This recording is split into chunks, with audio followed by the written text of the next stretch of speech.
Hello and welcome to episode 13 of the Health of Business Leaders. Today I'm joined by Darren Kanthal, and in his own words, he helps leaders to get their shit together. So what I normally do is hand over to the person that I'm chatting to and let them kind of introduce themselves a bit better than I would do. So do you want to introduce us to what you do, a little bit more about you, Darren? That'd be great. All right. Well, lucky number 13, right? That's great. I like that. So by job title, I'm an executive coach or a career coach, depending on how you want to look at it. I grew up in corporate America as a human resources guy.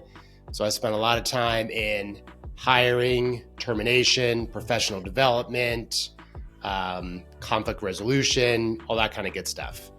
And left corporate America in 2018, started my business for all intents and purposes, January 1 of 2019. And yeah, I help people get their shit together. So what does that mean? For the mid and senior level leader, they're more lonely than you might think. They are plagued with the same sort of internal narrative or self-talk that we all have. I'm not good enough. People are going to think I'm full of shit. I'm going to screw it up. People aren't going to like me. They're going to whatever, ridicule, all the things. So a lot of what I coach to is, in essence, how do we shut our brains up to stop telling us all the ways we're going to screw stuff up and then really lean into, our confidence and what we're great at.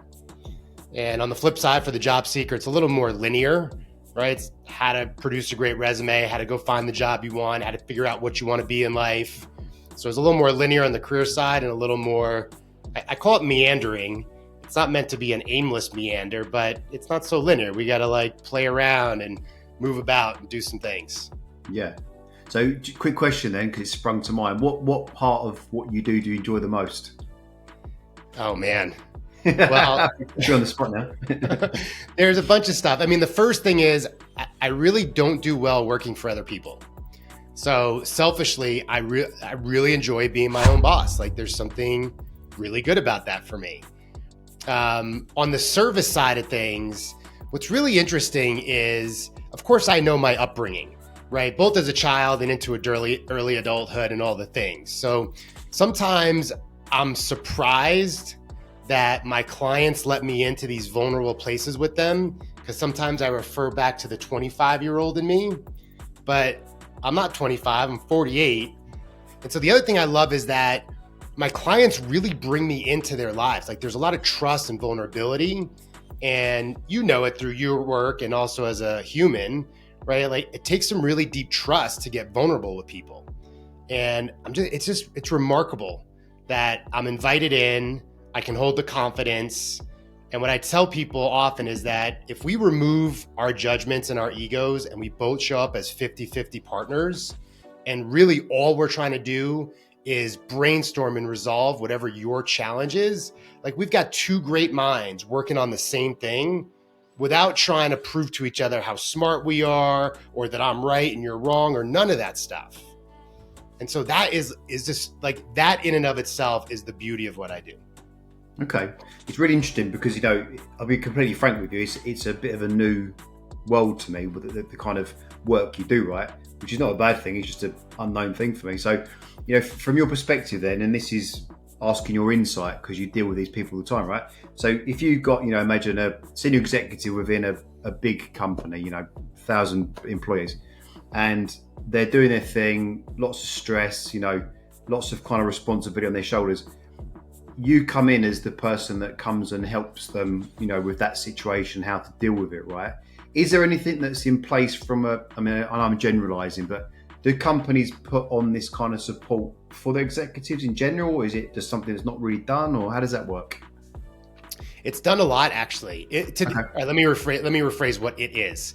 When I say it is done a lot, it being the corporation, the company will hire me or partner with me to coach the executives, right, senior leaders, mid leaders. Right. Now, sometimes, if you're the CEO and you believe in professional development and you think coaching is a part of that professional development, you might be hiring me to coach you, but you're also hiring me sometimes to coach others in the company, right? So to answer the question directly, yes, lots of companies hire me and other people like me to coach their senior and mid and executive leaders. And really the point is that this is what I've learned. If you feel more confident in who you are and the way you show up, and that you have the tools and the capabilities to solve the problems of your work and your life, there's less conversation, right? And the conversation I'm talking about is self-doubt, second guessing, judgmental conversation. Some people, I do this a lot, beat themselves up. Like, you suck. What's wrong with you? Why would you do that? Why did you say that? You sound like an idiot. A lot of us have those types of voices. So if we can quiet that stuff, then our ego is chill to me. It's a little more neutralized. And it's kind of like picking your head above the clouds, or like being in a helicopter and looking down on the forest. You could see a lot more. And the seeing in this analogy for leaders is being creative, brainstorming without judgment, allowing trial and error to unfold, even letting certain employees, quote unquote, fail. Like, let them fuck it up and let them learn in the same way that parents let their children, not burn themselves, but feel that heat of the hot stove, right? Like, so there's a lot of reducing the mental chatter, figuring out what's important, how am I going to go approach it? And then from the corporation side is, if we have leaders that are more confident and performing better, the company does better. Yeah, which is obviously the bottom line, right? Which is what it kind of comes back to. So what's really interesting there is you kind of spoke about, getting into people's lives, being trusted, being that kind of advisor. When it comes to, when you go through that coaching process with your clients, obviously there's a process to it, right? But do you find that they will actually talk to you about specific live situations that are going on and kind of get your take on it, and that kind of helping to get through it? Yes. My coaching is often focused on something related to your career. And, there's the old adage that I think precedes us, right? I think it's like a baby boomer or earlier time of work, which is, check your emotions at the door. Yeah. Or, the idea of separation of church and state, meaning like, don't bring your personal problems to work. That's your personal stuff. Yeah. I don't fully believe that. I think to an extent, yes, but generally speaking and I know you well enough to know that you're a husband and a father and a business owner and a coach, right? So, and a son, right? Maybe you're a sibling. I don't know. Are you a sibling? Got a sister, yeah. Okay. So just right there, those are 6 different roles. Yeah. Right? Now, at every given time, no matter what you're doing, you are always those 6 things, right? So if we're telling you to forget your sister, your wife, your kids, because all I want you to do is focus on work, like, how do you do that? Like, what if you're fighting with your spouse? Or what if your parents have something going on and you and your sister are commiserating, collaborating? Like, how do you just check that at the door? It's bullshit. So what I always tell people is, you are you through and through, right? You are all these roles. And if any part of you, any role is in turmoil or in disarray or something, and it's important for us to talk about it, let's talk about it.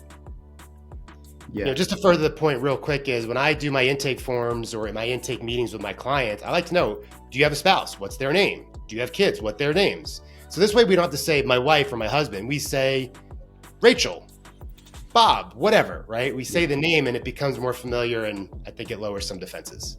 Yeah, I mean, it's so interesting having a conversation with you, because obviously we do a similar kind of thing, but it's not from the executive coaching kind of end. It's more health and performance and that kind of thing. So I know there's a lot of kind of interaction between what we both do as companies, right?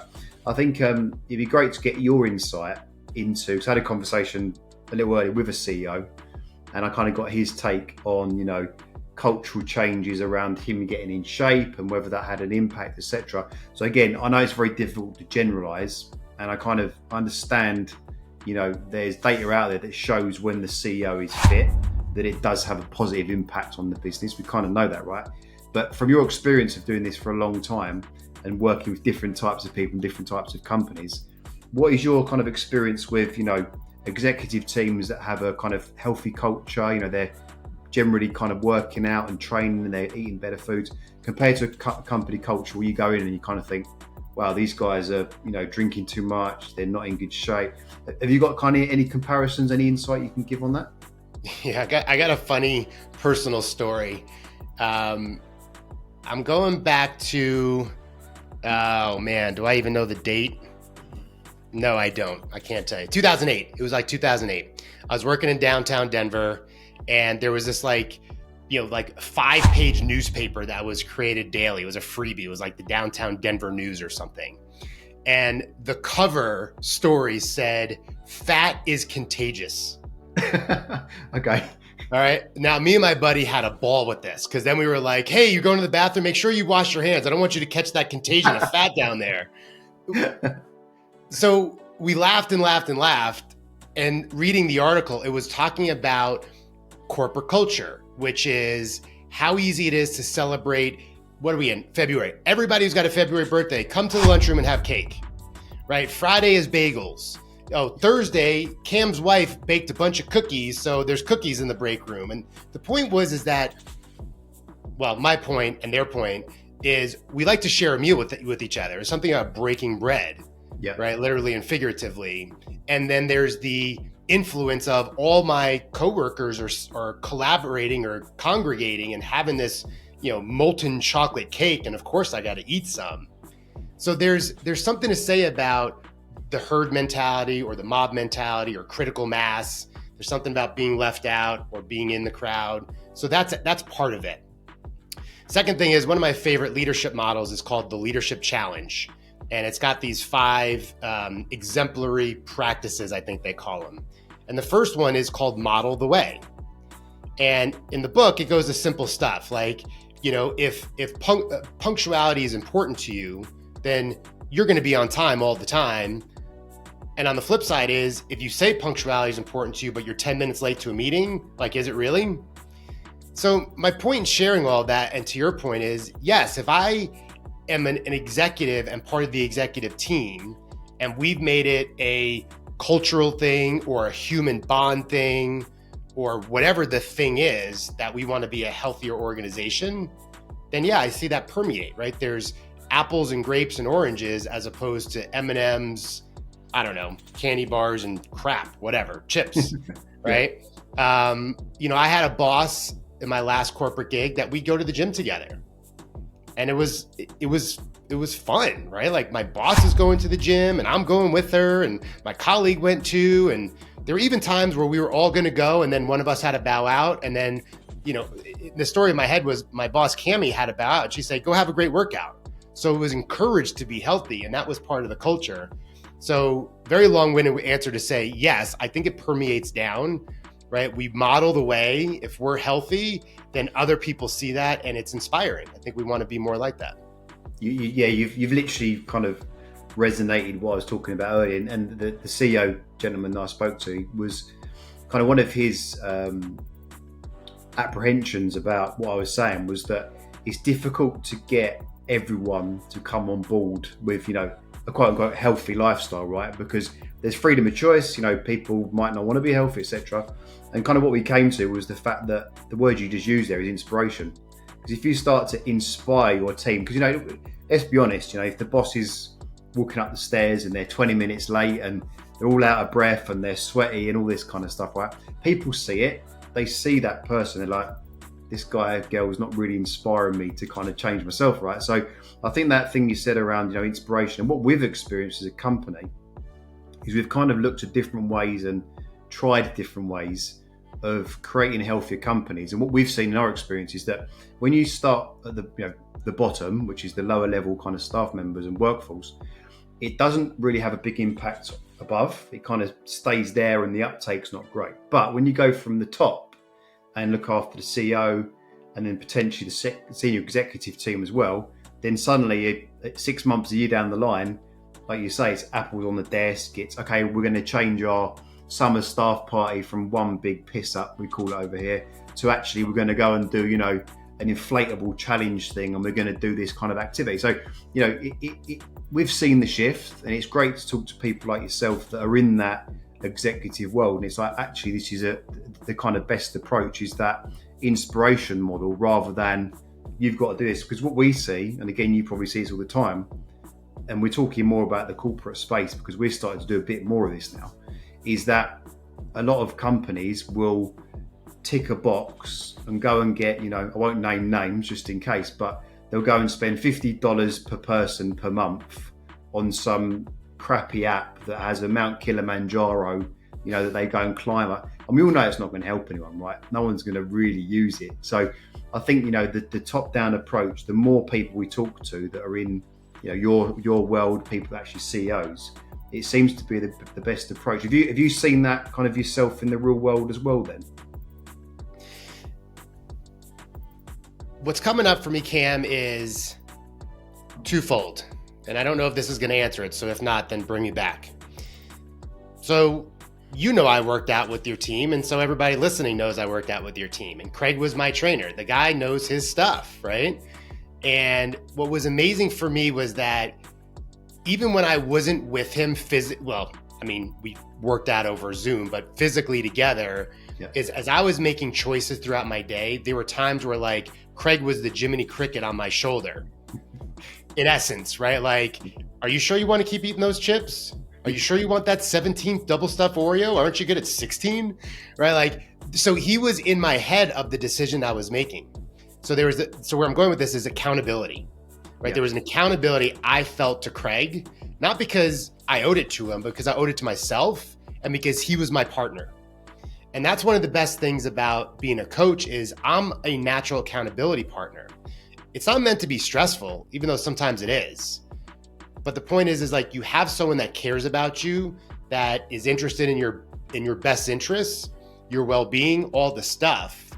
And that connection, like it's not indescribable. It's just an invaluable connection. So I know that doesn't answer the question, I don't think.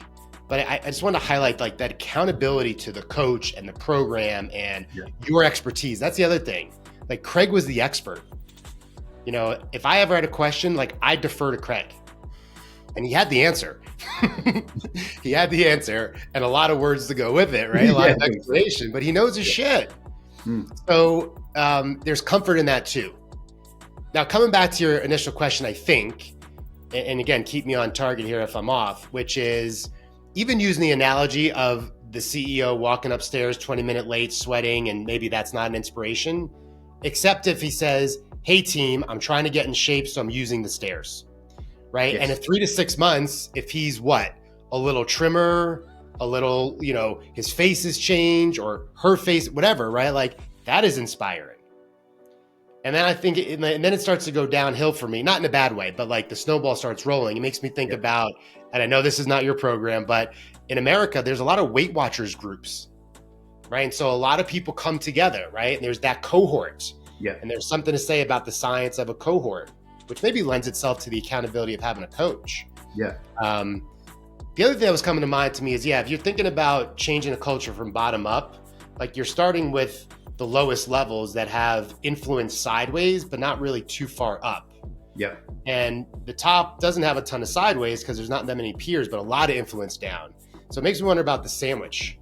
Yeah. Right. If the lower level people were inspired or motivated and so were the top, like, does that start to then pinch the middle that are the late bloomers or the ones that don't even want to do it, but then they're looking up and down like, whoa, everybody's getting in shape. Maybe I should too.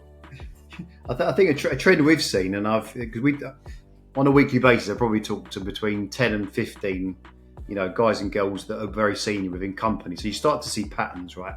And one of the patterns I've seen, over the last probably 2 years has been more and more of these kind of senior people talking about the young guns coming up. They're in their 30s, 35, 37, whatever, that are fit, strong, healthy, don't really drink, very career driven, and they're sitting there going, wow, this guy or girl, is coming up for my role. And what's stopping them coming up behind me? And we often get, these individuals that are 50 plus coming to us going, hey, I need to get in shape because, I'm tired, I'm exhausted, I'm still doing the whole eating out event thing 3 times a week.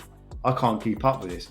And as a board of governors or the chairman or CEO, you're going to see that. You're going to see that. So I think we've seen a cultural change, as in people are starting to get more aware, because either, like you say, people are coming up from the bottom that are really in shape, or people are kind of leveling themselves up within their careers and getting into interviews. And I've had this on good authority from a friend of mine based over in the UAE, and he does hiring and firing for big companies as well. And they're going up for these big interviews, and there's 5 people in the room, and 3 of them work out 4 times a week, are in amazing shape, and they don't. And it's a little bit like, right, well, if I haven't got the energy, I don't look good, I haven't got that kind of vibrancy which you get from people that work out and get themselves in shape, it puts you a bit of a disadvantage. So I think, within our industry, we're certainly seeing a change. And I know it very much varies from industry to industry, because, there's industries in London that I can comment on that are still back in the 1700s, the way they look at things. But I feel like, and hopefully you agree, and maybe you've got different insight, but I feel like the tide is just starting to change now with business and health and the importance of that. Is that an observation you've made? Or it's interesting as you're describing, like the older experienced professional looking at the young gun. It's very primal, isn't it? Right, in the sense that, like, I'm the established lion, but now there's the new lion that's like going to take over my herd, or whatever it's called, my pride. Yeah, right. Sharpen my teeth quickly. Yes, it's very primal. Yeah. I'm not as attuned to the health and nutrition stuff as you are. But I'll comment to this, which is, I was born in 1975. I grew up in the 80s and 90s. And I feel like during that time, it was a lot of like sex, drugs, and rock and roll, a lot of pinup women from the male perspective. A lot of it was like physical appearance. Yeah. And I don't know exactly when it changed. Maybe it was in the 2000s somewhere, where it seemed to be like some of the focus was going towards mental health, like actually taking vacations and unplugging. And then I think about today's world through the eyes of when I grew up in the 80s. And there's a lot of stuff today that, as I talk to people of my generation, like, we don't totally get everything that's happening. We're willing to accept, but we don't totally get it. And where I'm going with this is the younger generation, or the younger generations, plural, seem to be significantly more open and accepting, right? It's more about connection and mental, emotional stuff, not so much how you look, but what kind of person are you? And I think that's a big shift that maybe lends itself more to what you're describing, in that we want to be healthy and look better, but I think it's more for maybe personal gratification, health, feeling tired, being able to get on the ground with my grandkids, being able to play with children and still have some youthfulness to ourselves, and less about being the pinup. And I think that's the shift that I'm seeing. Yeah, agreed. I think it's, like you say, it's less about, you're always going to have, that's always going to exist in some people's worlds. But I think if you used to kind of make a general comment, yes, I would agree. It's more about people feeling good in themselves. It's about, being the most authentic version of themselves, which, we all know that it's a healthy, strong version of us, not the version that's scraping ourselves off of a pub floor at 2 a.m, right? So I think you're bang on with that. It's about, the kind of cultural change in general. And I've got young kids, right? And I can see those guys being inspired already, not so much the baby, but my eldest, being inspired by these kind of YouTube guys that are working out and they're playing football. And that to me is not a bad thing. I think, I'm a little younger than you. I'm kind of in between the 2 of us. But, I think the culture when I was a kid, and maybe it was the same as you, there was a kind of cigarettes and vodka around the back of the bike sheds kind of thing. And I feel like the kids that are coming up now, done some training a couple of weeks ago with some 15, 16, 17-year-old football kids.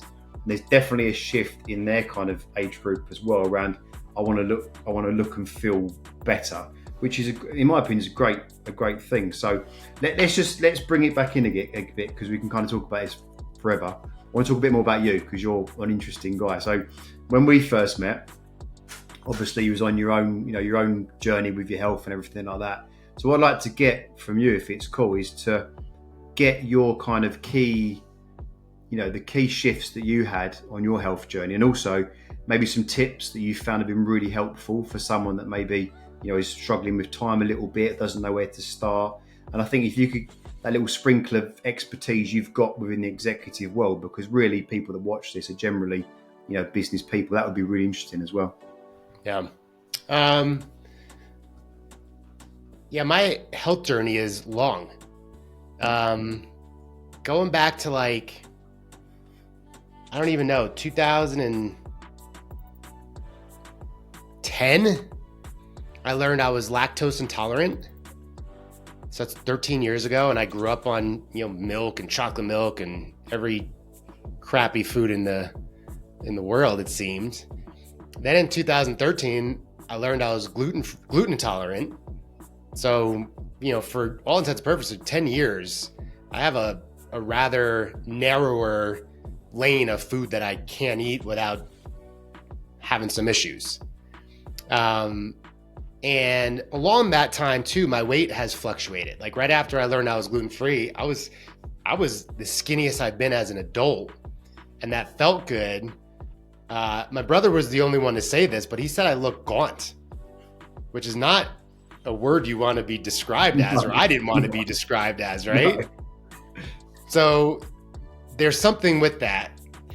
Fast forward to current is, I'm not fat by any stretch of, I think, the eye's imagination, but according to BMI and some of these other measures, I am, which is interesting.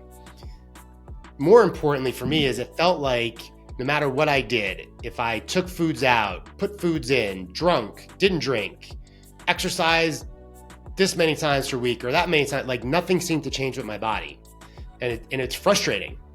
And by the way, I also live with a functional nutritionist, right? So some of the things I'm doing are not just YouTubing and Googling. I've got an expert in my house that knows her stuff equally as much as you and Craig do. And still, it didn't seem in my eyes anything was working, So it's not fair to say I tried everything, but I tried everything I tried up until I was like, all right, I need a different type of help, which is what led me to you and Craig. So what did I learn from you guys? One was eating differently. A big part of your program, or Craig's, I know they're the same, so I get confused when I say you or Craig, but one and the same, was eating more vegetables. Haha, shocking. But more of the fact of eat them all day.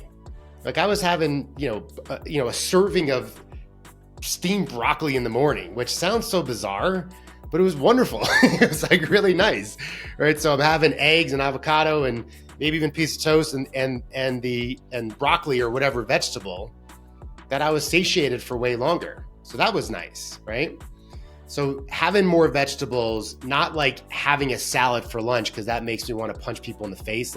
Having a salad for lunch does not do it for me. No. But having a side salad with lunch is no big deal. Having veggies at breakfast was no big deal. It was good. And I say no big deal. It was easy to implement. Two is, I had worked out the way I worked out, meaning, right? I'm going to do my bicep curls. I'm going to do my bench press. I'm going to do 3 sets of 10. Right. So the activities I were doing were super repetitive. And that was the other thing that Craig really kind of threw on its heels. Right. It was a different way of working out. I mean, I was exhausted from these workouts. Sometimes I was like, dude, man, I'm tired. I can barely lift my legs up. I'm so tired. Of course, he was encouraging. This is the reason we're doing it. Right. And so there was a different way of working out that I don't understand. And what I mean by that was the physiology of the body, different eccentric loads, higher weight, lower rep, lower weight, higher rep, mixing this in with that, all these things that I just don't know. 3 for me too was a surrender in a good way. And I think this might be valuable for some of the execs, which is, part of the exec mindset is I know. I'm the expert. I'm the top dog at my company. So no one knows better than I, except when it comes to health and nutrition. And if we want to debate the experts and tell them, no, you don't know what you're talking about. And to some extent I did this because I was annoyed with certain stuff, right? It's ridiculous. So there's a surrender to the process and the expertise and the knowledge that I'm investing in. And I mean investing from time, energy, effort, money, all the stuff, right? So instead of fighting the fact that I didn't like the low carb aspect of what I was doing, was to trust the process that I was still getting the calories and the carbs I needed from the additional vegetables I was having.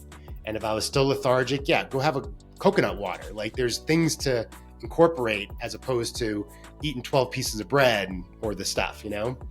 So there was that surrender of the process.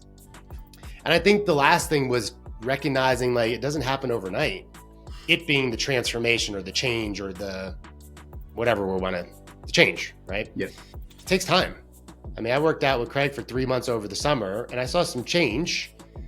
And then I didn't work out with Craig for a month when I traveled and I saw plenty of negative change, right? And that's what I came back to. I was like, I got to come back. I need Craig to program for me, which he does.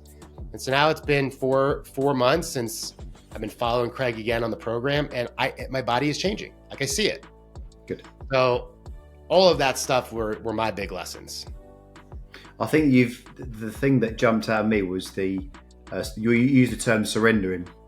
And I experienced, obviously I chat to a lot of executives and business owners, right? There's a real kind of fear around being vulnerable. And potentially you see this in your space, but I think even more so with what we do, us as a company, because you're kind of, when you maybe approach the boss or the person that owns it, and as you say, they're a smart person, you didn't get there because you're stupid, right? You're there because you're smart and you're persistent and you move things forward, right? You're a doer. So what I find is that, the way that you approach that type of person is really important because they don't want to be vulnerable. They don't want to admit most of the time that they can't work it out themselves. So what we find often is people come to us when the problem's like hitting them in the face. So either the doctor said, hey, listen, you need to lose weight because you're on all these medications, you've got this potential outcome which is becoming more and more of an issue, or heaven forbid, some people we chat to, they've had an event which has been a bad thing, whether it's a fall, whether it's a stroke, could be anything. But generally speaking, most of those type of people need the smack around the face of a thing to happen. There's a smaller group which become more proactive when they kind of hit things like 50th birthday, an event like that, or it can be, their grandkid pushed their belly and said, Granddad, Grandma, you've got to sort yourself out. So I think because we've got that experience with working with that type of people and the way that you said, surrendering, I think that's such an important part of this because, even when we do start to help people, there's an apprehension around trusting the process because they're so used to playing the chess game and knowing every single piece and what's happening. It's only really when they start to understand, look, just follow the process and it'll be okay. And eventually after maybe a week or two, they start to go, okay, right, I'm going to just leave this to you guys now. That's when it starts working. Is that the kind of thing you're alluding to? What was coming up to me is something that, what's coming up for me is our bodies have got to be one of the most complex systems in the universe. Or maybe not the universe, maybe on the earth, right? We're pretty complex. And so much stuff that you read on the internet tries to simplify our bodies, right? Calories in, or calories in minus calories out. Like, it's ridiculous. Because if that worked, every one of us could objectively figure it out, right? So I think the misnomer or the myth is, well, I'm smart enough, I'll just go online and figure it out. But all you're figuring out are the basics. Like, you could do math, sure, but how is the calculus different from my system than your system? And I think that's the rub. I think a lot of people think that it's common sense. There's enough information on the internet. I'll read some books. I'll do this, whatever, Stay Slim or the South Beach diet or paleo or fill in the blank. And that in and of itself is going to work. And for some people, I'm sure it does. Right. So I think part of maybe what I'm hearing from you is, if that's you, great, go do it. And when it doesn't work for you, that's when you're my client. right? And that was me. I had tried enough things that didn't work, and I was like, I can't figure it out. I'm not. So one last thing is there's a reactive and a proactive aspect, right? The reactive is, I'm 50 pounds overweight and I got, heart issues, and my doctor's telling me you got to lose some fat, right? I don't know if I was reactive or proactive. Maybe I was in the middle, right? But there was no immediate driver other than like, I'm tired. It's frustrating me. I'm talking to myself a lot. I'm angry a lot about this topic. I don't know enough. I need help. Yeah. So that's where I got to, and what led me to you. Yeah, 100%. You get different types of characters. I mean, we've had, clients in the past that have been watching our content for months and months and months. Just message saying, "Hey, I've been watching you for ages. Let's get this going," and then just kind of have a chat, get signed up, sorted. Then you get the guys that have kind of got to have, undeniable evidence that this works. They've got to have a friend that's done it. They've got to have there's different horses for courses, we call it. There's all different types of people, right? But I think, and again, I'm kind of promoting a bit now because we've started to talk about what we do. I think where we sit as a company, we don't kind of advertise to everybody. We work specifically with people that, business leaders generally, but people that have kind of tried loads of stuff and they've actually worked out, I don't have any time at all. I literally don't have any time. No one really gets how little time I have because I travel all the time. I'm always eating out. What little free time I do have, I need to spend it with my kids, my grandkids, and my partner. So the likelihood of me sitting on YouTube for 14 hours, digesting stuff that maybe won't even work for me, then go away for 6 months and testing and trialing it, then getting frustrated and annoyed that I've not lost any weight or got healthy. That's the kind of person we work with and go, do you know what? Just get rid of all that, save yourself all the time and frustration, and just get something that works. And that's kind of what we do. And when you spoke about, we could talk about calories in, calories out till the cows come home. But I think our industry is riddled with people that, want to make it as simple as physically possible and just say it's an energy thing. But as you say, the human body is a little bit more complicated than that. And if you just want to drop a few pounds, probably do the job for you. But if you're looking to become healthier, stronger, more resilient, have better sleep, better libido, better long-term outcomes, it's a bit more complicated than just eating less Mars bars. And that's the kind of where we sit in, right? So what I want to do quickly, Darren, because, we had a good go today, so thanks for your time, man. Just quickly, could you tell us where people can check you out, where the best place is to kind of learn a bit more about what you do and how people can reach out to you? That'd be great. Thank you. I appreciate that. Interestingly and luckily enough for me, I'm the only Darren Kanthal on LinkedIn. The only one, really? Truly, wow. Yeah. I don't know if it's fair to say the world because I can't verify that, but my grandparents, independently, they didn't know each other in Germany, but they escaped Germany during World War II. When they arrived to the United States, my grandfather was the only Kanthal clan that made it, as far as I know. So him and my great uncle formed the Kanthals of the United States. And so I'm the only Darren Kanthal on LinkedIn. So I'm easy to find. Wow. So that's one. Two is my company is the Kanthal Group, and that's the website. So I'm sure my name will be somewhere in the writing, so the spelling will be there. Yeah. And hopefully that's easy enough to find me. And I know you post a lot on LinkedIn, so people can check your content out. I know you do the videos, stuff like that. So what we'll do when we post this up, we'll put a link under there anyway. But as you can see, Darren's chatty and open, and just like we are as a company. So anyone that's interested in what Darren does, just reach out. But Darren, thank you for your time, mate. Appreciate you being open and honest and chatting about those things. So appreciate it. Thank you, Cam.